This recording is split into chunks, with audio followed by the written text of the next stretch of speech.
playing side by side. When you're Rich, though, on top of this mountain, you have all the options available. You can choose which trio to bully.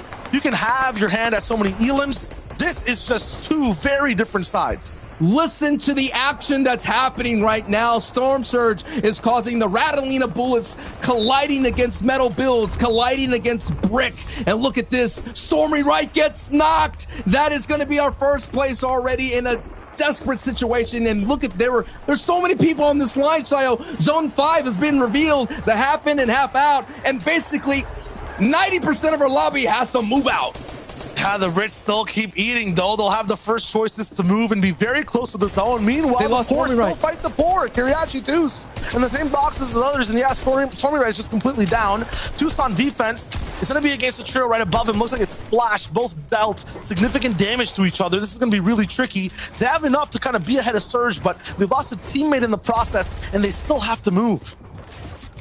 This is what's happening here. It is the game one of day 2. Our top 5 are basically affected. 2, 3, and 4 are out of this match already. So that's going to be a prime opportunity for Kiriachi to put some distance on the people that are nipping at his ankles. Elder here, Rotary, taking some shots on the people gliding over as the movement is happening. On the bottom right of your screen, Teak using the triple spray. Did they get the elimination there? Yes, they do on Karmi. This is some great work for Cami Steady Teak, who are looking to polish up their performance from day 1 and have a better finish in day 2. Elder using a gas cannon on the top right. Everyone almost getting in on the minimap section of your screen. You can see ZQ gets picked apart. Elder, Rotary, Toasty, they're doing big damage to every trio on their lair. It's so scary trying to survive when you're all the way on the ground. As a result, lots of teams trying to move up. This one at the top right, they don't have the same game plan. They're looking to get down. They're looking to just get gritty with everyone else. 16 seconds though to see who actually has the benefit of this zone. If it pulls left, the majority of this lobby will have a little bit of a taste of how it is to be Rich. They'll be able to be right on that zone line and keep moving. If it goes towards the right, though, we go up another mountain. Even the Rich might suffer, and the richest right now, the top 1%, it's Refsguard, it's Savage. They're moving already to where the zone pulls. It's right and towards the south.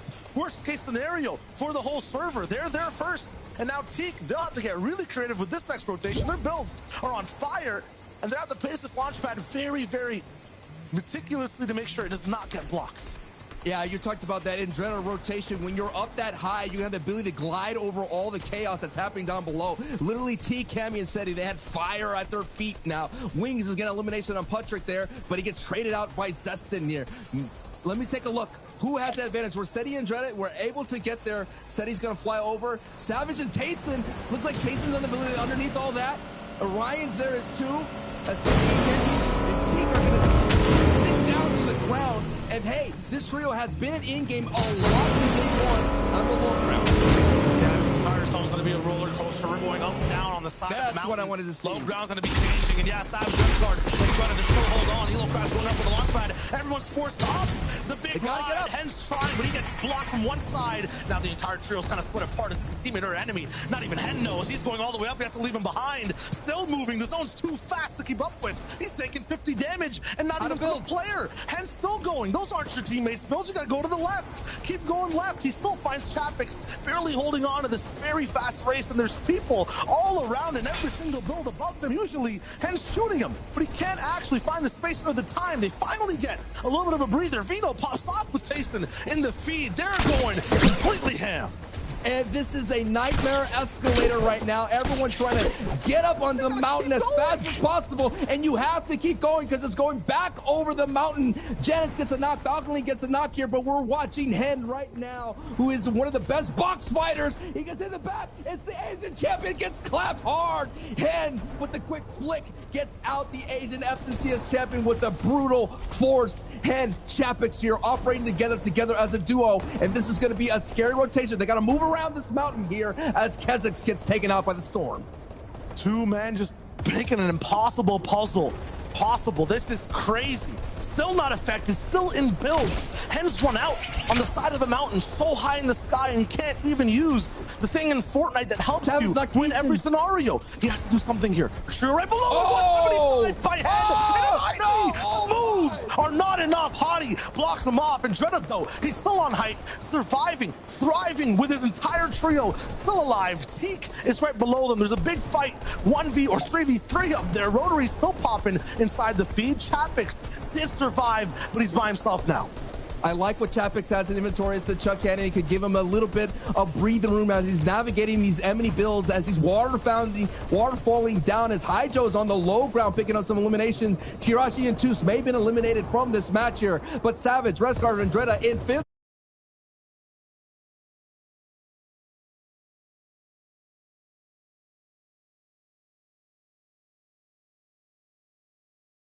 Dreda that did really well and got a victory out in game 3. Yeah, now you see them just squeeze the entire lobby, not only with their bullets from up top, but down low to the zone. It's bound.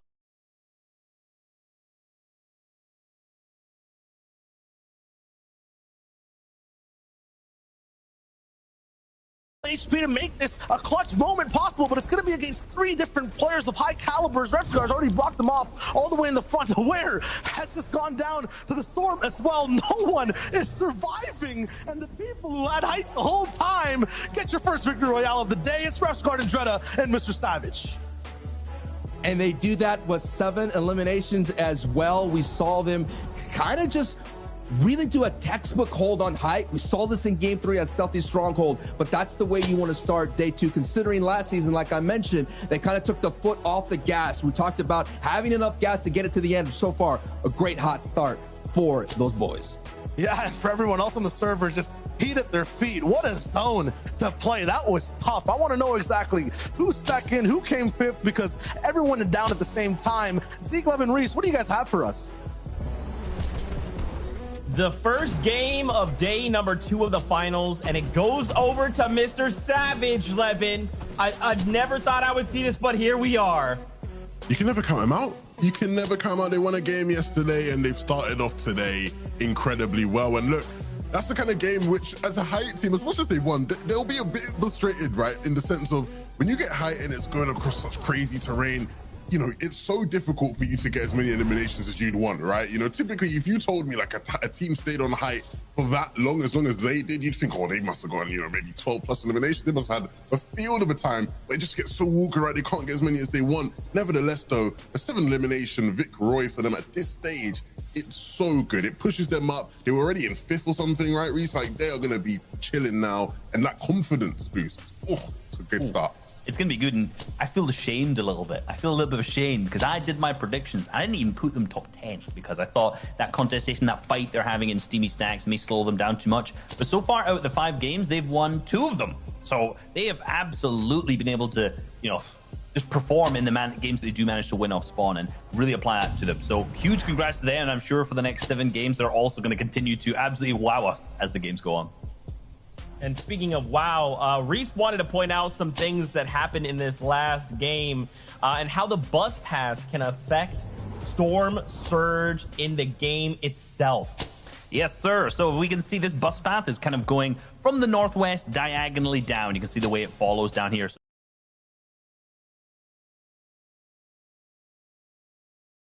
And also at the same time as Retail Row and Catty. And what I mean by difficulty is that a lot of times they're going to be gliding for a lot longer. Now, what that basically means is that there are going to be some teams and some spots on the map who are going to be able to take advantage of this, right? So places like Trippern, who's drop up here, and also some of these